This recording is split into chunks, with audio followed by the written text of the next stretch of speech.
In today's Magisterial show, we're going to be looking at the La Liga action, and we're going to be looking forward to the Champions League, and we're going to be looking even more forward to the big showdown between Boca and River and Gremio and Flamenco in the Copa Libertadores. Plus, we've got Jason Kreis, a key component in the brand new, spanking, brilliant Inter Miami in Major League Soccer. So come and join us on the Magisterial.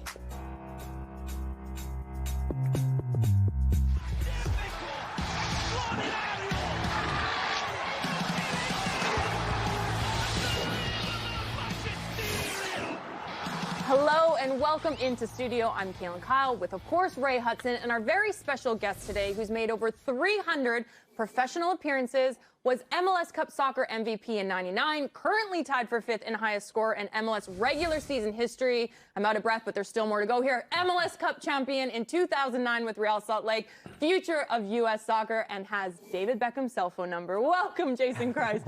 Oh, yeah, I need water. If Zlatan Ibrahimovic can match that, then we're talking Zlatan. What a record. No, welcome, though. It's a pleasure to have you. It's an honor. I mean, your resume is absolutely remarkable. But super excited for this show because we get to dive into all things Inter Miami. But first, big trouble in Barcelona, but this time not on the pitch. Let's start with the Griezmann fine. Barcelona is getting fined for player tampering. And when I say fined, I mean fined as much as I pay for tolls to get to work. They are getting fined 300 euros. What do we think about this? It's a disgrace. It's an embarrassment to the level of professionalism, and it just sends out another one of those signals that the authorities don't have it right. We see the same thing when it boils down to the racism situation. These clubs, these situations, they get a light slap on their hand, and they need to crack down on this. I think that part of it, Jason, really, this team deserved to be punished for what looked like, for sure, was tampering, was tapping up. Yeah, Come on Jason, now. Do you think it sets a bad precedent for the league? I tried to tap him up when he could come to Miami, but he wouldn't come. I'll tell you a story. Back in the day at Real Salt Lake, I got charged with tampering just to get an assistant coach, and it was a $10,000 fine for our club back in 2007. So this is a little ridiculous. That is. Okay, so bigger fine. All right, now let's jump to a PK quote. It's all falling apart at Barcelona right now. We have to be united. And when I say everyone, I mean the fans and the executive board. We know how the club works. We know who writes some articles, even though they don't sign their names. He is basically saying, Piqué appeared to be responding to a recent article in Spanish Sports Daily that listed all the Barcelona star players had allegedly earned privileges and dictated club decisions, including Barcelona's failed attempt to re-sign Neymar from PSG. Jason, how do you deal with a situation like this? I think it's a really awkward position to put a coach in. You know, you're in this position, you're expected to lead the players, and you have what looks to be a player, almost a big fight between players and club. My opinion, though, can also be a big motivating factor and a consolidating factor for the locker room to come together against the common enemy that may not be the opponent on the weekend. So it could ultimately be a good thing. Well said. I think it's Piqué being what he is a leader and standing up and challenging this one forthright to his board, which will endear him to his players, which will endear him to the fans who blame this board for a lot of handled it politically well, I think, just balancing it out, saying, you know, nobody wins when there's two sides arguing. We're not arguing, we're just stating we know what's going on, and that part of it's being played out. But you guys are both manager. You both have big stars within your team. If a player like this, that is the leader, that leads Barcelona by example, how do you deal with him personally as a manager? Are you saying something to him behind the scenes, or are you agreeing with what he's doing? Well, I think most managers will typically want to deal with things behind the scenes. They don't want to deal with problems. They don't want to make bigger crises within the press. If it were me, yeah, I would go to him behind the scenes, and just to make sure that we're all on the same page, probably would want to take his side. And support the players, support especially a very big player in the team that's been there for a long time. Yeah, pivotal, he's crucial, and this will be held behind closed doors. But it'll be interesting because Bartomeu, of course, is the president, and Piqué has let's just say, designs on wanting to be the next Barcelona president. Ruffled a few feathers, to say the least. So let's look ahead to Champions League. They need ruffling at Barcelona. They need something. Let's look ahead to Champions League on Wednesday. Barcelona taking on Inter Milan at Camp Nou. Will Messi play, Jason? I don't know. This is a difficult question for me. Come on, you've got to have an inside track because you're Inter Miami's supposed to be going to sign Messi. We're starting rumors already. All the rumors are out there, and I can say there's no facts to anything that I know for sure right now. What about you, Ray? Obviously, there's been loads of injuries within Barcelona. Messi, Dembele, Ansu Fati. So coming into this huge match, are you resting players? Are you going for the win? I mean... Well, obviously, we don't know, and it's going to be, you know, a difficult situation for Ernie Valverde to really hone in on. He'll trust Messi implicitly. They both were training, Dembele and Leo, practicing before the head of this game. Doesn't look like Ansu Fati's going to be ready, but they cannot take this Internazionale for granted. I mean, this is a good team, Jason, that they are capable of coming into Camp Nou and turning the apple cart over. Yeah, there's no doubt about it. This is a prime-time matchup. Would you risk Messi? You know, I have been a big fan of always trusting the player. And I believe that Lionel Messi has done enough in his career and obviously is a type of person that he will be honest about whether he's ready or he's not ready. And if a player like that says he's ready, then he plays. All right, well, let's jump over to Real Madrid, who's currently sitting top of the table with no losses other than their massive Champions League defeat versus PSG. What do we think about the 0-0 derby on the weekend? I mean, honestly, I thought it was a really tense game of football, a derby that was expected to be lit up by Eden Hazard. Didn't quite work out. It was a real good tug of war, nothing in particular. But having said that, Oblak was the man of the match for me and kept Atletico Madrid in the game. For me, soccer's like art, right? One person can watch a game and say that was absolutely boring, and the next person can say this was one of the best games I ever saw. This was a tactical affair. And so, as I said, I mean, for me, soccer's art, it's not math. The thing is, I think we were all hoping that, you know, that one of these players, the likes of João Felix or Eden, would be the statement game. And it didn't play out that way. Both of them were underwhelming. But like this defensive man just said, if you love your defence... I wasn't stating my opinion. I know, he was one of the most vibrant centre-forwards and he was an attacking coach as well. But he's trying to see that the glass is half full. And for me, I wasn't so sure. It was an okay game. They called it the El Derby of nothingness, and that's the way it played out. All right. Well, Real Madrid lost their first Champions League match 3-0 to PSG. They're taking on Club Bruges tomorrow. Been going into this match. I don't know, but for me, Jason, this team better watch out and not take Club Bruges just for granted. This is a team in the domestic league. I know it's Belgium, but this is a team that have been absolutely firing goals in. And Eden Hazard, this is your stage now. Jason, what do you do with a player of Eden Hazard? He's come over, he's underperformed. People can say he didn't come in fit. A lot of people are also saying, but he always starts seasons off a little bit slow. He very much enjoys his off season, so I'm not going to slate him. I get it. As a player, you need to, you know, have a few cervezas, put your feet up. But keep what away do you do? From the cannolis. What do you do with a player like that coming in to a new team, a new league? How do you get him going? I think you have to push where you can push, and you have to support where you need to support. I mean, if this is the coach that wanted to bring this player in and is a big player for him, I think he's got to continue to support him, continue to play him, push him on the side, challenge him in some ways, but continue to show support and don't throw him to the bench too early. And I think the Madridistas have been patient enough, and that is saying a lot for that white lot, because, man alive, they expect you to perform at an operatic high note right from the start. And let's be honest, he's been rather disappointing so far. So the Club Bruges game, I think, we'll keep faith with him. The stage is yours. The highway is up there. Show me what you got. And I think he'll do it. All right. Well, now we can't forget about Kobe Libs semifinals happening tomorrow. Boca versus River. Ray, who's coming out on top in this match? It's at the Monumental, so River certainly realised that they are... but Boca's hitting it just at the right time. They're starting to peak. So they'll come, and De Rossi will be there, so that'll be a wonderful ingredient. But for me, they've both been more disappointing this season than what they were last year. I think both teams have lost crucial players, and it'll be very tough. There's a frog's hair in between both of these teams. I would favour River in the first leg.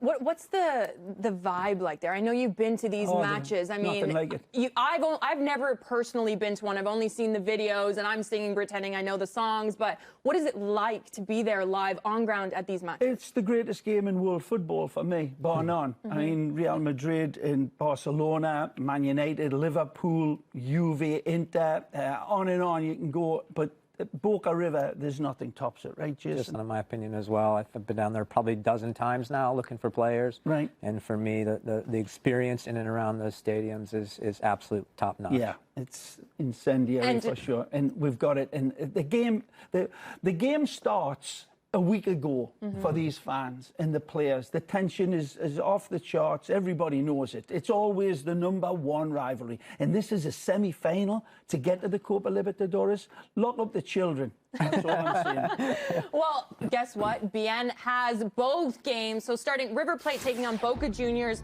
tomorrow, 8 p.m. Eastern, 5 p.m. Pacific. And then Gremio taking on Flamengo October 2nd. 8 o'clock p.m. Eastern, and then 5 o'clock p.m. Pacific. Do not miss it. We have both games on Bein Sports USA. Stay tuned, because when we come back, we are talking all things Inter Miami, and nothing is off limits, Jason. You're in the hot seat.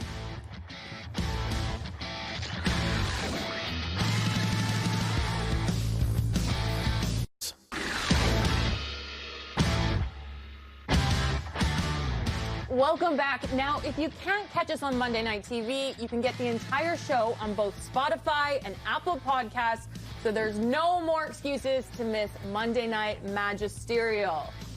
Now, what we've all been waiting for, all things Inter Miami. Jason, you're in the hot seat, so I apologize. But before we get to you, Ray, there's been loads of rumors of who Inter Miami would be bringing to the team.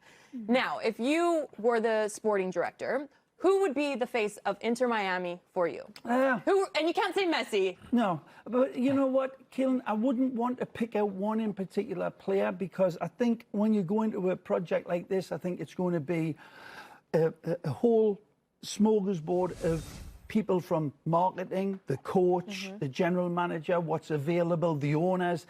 And all that I'm hearing is that Inter Miami want not just star players, but quality players as well. You know, if I had to pick out somebody, it would certainly be a Latin player, and somebody that's going to draw me to the game. But there's so many.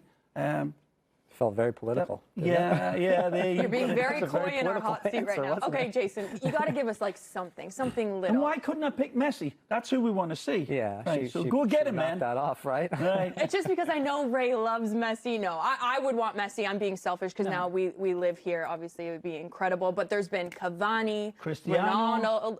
Ronaldo, Suarez. I mean, can you give us like a hint or maybe like a wink of one of those players? David Silva. What about David Silva? Come on. I like David Silva as well. I got to work with him in 6 months when I was in Manchester City, actually, that's as I was right, when preparing he for went New York over City. to- What a fantastic player and fantastic young man as well. Yeah, I was going to say, he seems like an incredible person both on and off the pitch. What was the one thing that stood out about him, too? Well, there's two things. The first one was every training session I went to and watched him play, I literally thought he had hands at the bottom of his legs. Right. It was just unbelievable technical touch. ability on this player. And the second one was just how quiet and humble he was. I mean, just really, really good person and hard-working guy. Be a great first signing. I know it's speculation and he's not saying anything for sure. We don't know. But he's the type of fantasy footballer that we love here in South Miami. So let's hope it all comes together. And speaking of the growth of the MLS, obviously you guys have both coached in it. What has been the biggest change from back in the day until now in the MLS?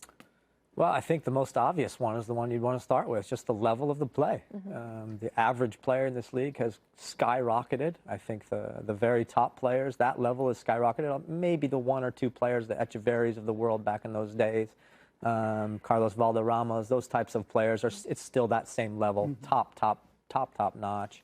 The average level of player the depth of the squad, the monies that they're spending on the players, all these things are just, it's night and day difference. Yeah, when we were coaching, Kaelin, I mean, the whole structure of the people running the league up in New York, they were dealing with something that they had to keep in check and had to try to grow and expand, and it was pretty dire for quite a while, where we all thought the league was not going to survive. But the lads in New York got it right. Phil Anschutz, of course, was the saint to keep it all together, and it's gone on exponentially. But now the money that is being spent by these great owners, the Mass brothers in particular, for us here in South Florida, have been promising to invest big time into the structure, the stadiums, and the players, and getting in top talent in the coaching levels. Yeah, I mean, it obviously it starts with the talent on the field. It starts with the big name players, but it goes to coaching staffs. Right. It goes to the academies. It goes to the money that's being put in for the training facilities, the development of the young players, the academy coaches. It's top to bottom that all of the clubs in MLS now are really spreading their money and trying to cover every base to improve this league. And I think we've seen a big shift within the MLS, bringing top European players over. Zlatan, Beckham, speaking of Inter Miami. But do you think, I need to ask you this question, as a coach, as a manager, as former players, obviously Zlatan is one of the best players, and he's always been very vocal. Now, bring him in, he's done extremely well for Galaxy, but do you think, with what he's been saying with the MLS, do you think it hurts the MLS, or is all media good media? You know, I think a little bit both ways, right? If I just wear the hat that says soccer supporter in this country and somebody that wishes the best for the league, I think all media is good media. If I wear the hat that's a coach trying to lead a team, I think some of those things can be boring, can be negative impacts on your team and your club. Yeah, I think, you know, first and foremost, he's magisterial player. Oh, he is a magic player, one of the world's greatest of all cases, and he's got a great personality. Whether or not he rubs you the wrong way a little bit, sometimes now and again, okay. He backs it up, though. He does back it up. Exactly. So I think we need more players like that. I truly do. That type of persona, that type of, and it's. He can say it's an arrogance, if you like, but he does follow it through and is a showman. And I think we need more of that as MLS grows. I think we will. Can I just ask Jason a question myself? Do you want this chair? You've got two jobs, Jason. Yeah. You've got US men's national team as well, and you're going to be in charge of the USL team and the academy, big instrument in that. Not just how difficult is it, but why do you think more people don't do that? Is it just too much? Are you finding your way through it? Or do you think we might see a day when Simeone takes over the Argentina's national team at the same time coaching Atletico Madrid? Well, first and foremost, I'm not the coach of the national team. The full coach of the national team is Greg Berhalter. Right. So I'm coaching the under-23 team. Exactly. So I think, you know, when you think about the Olympic team, it's really a team that gets put together for essentially a year. Right. Maybe a little over a year and a half tops. The Olympics are next summer. So what happens after the end of the Olympics next year? Basically out of a job. So then I'm back to my other job, which is with Inter Miami. So I do think it's very manageable. I think it's difficult as I'm learning, and I'm just trying my best to do both jobs well. But yeah, difficult. And I do think that, you know, if you think about kind of the development of the players in this country, that interests me. That really does interest me about developing the young players in this country, whether it be with Inter Miami's academy or with national team players that are young and are trying to push themselves into the full team. Right. And I have a lot of respect for someone like you. You're trying to develop, and I think that's key, but develop at a high level. So for someone like you that is developing these young players now, do you think that that will help the growth of MLS, let's just say in 10 years? No doubt about it. No doubt about it. And we have case in points, right? We have FC Dallas, we have Real Salt Lake, we have Red Bull New York, and now we have Philadelphia Union.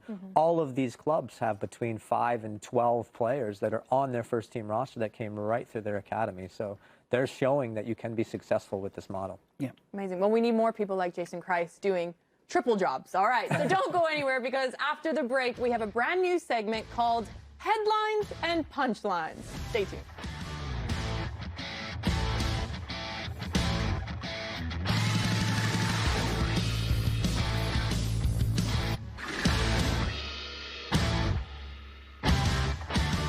All right, welcome back into studio. We have a brand new segment.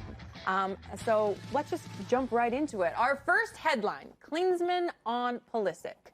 He said, quote unquote, he must be nasty to succeed.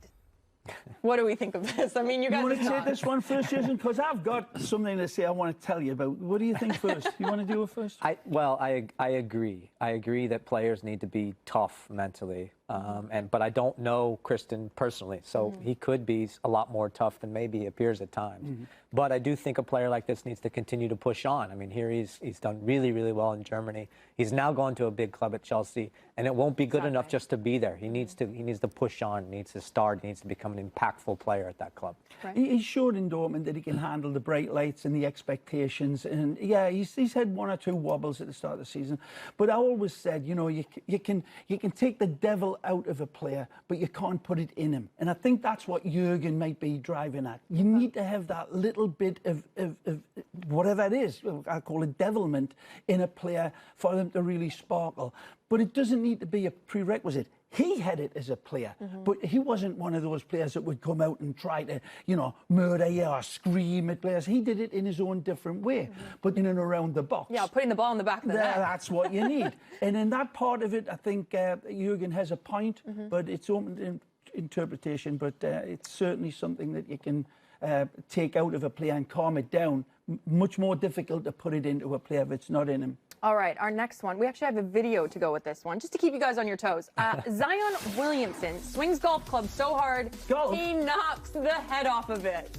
Have you ever done this, Ray? I've never played golf in my life. Jason, is that a bad club, or is it this guy keeps breaking his shoes and now he's broke? I actually know the answer to this because I know somebody that did this, a friend of mine named Garth Lagerway, Seattle Sounders GM. Garth. On a driving range, he swung the club and broke the head. Powerful lad. It has nothing to do with him or necessarily the club. It's just his swing is so awful, and that's what happened. Right. Yeah, Lagerway was a crap golfer as well. All right, on that, me and Ray will go golfing this week. I'll get you good. All right. And that is it from us, but stay tuned because Monday night, it's not over yet. Monday Night Soccer is coming up next.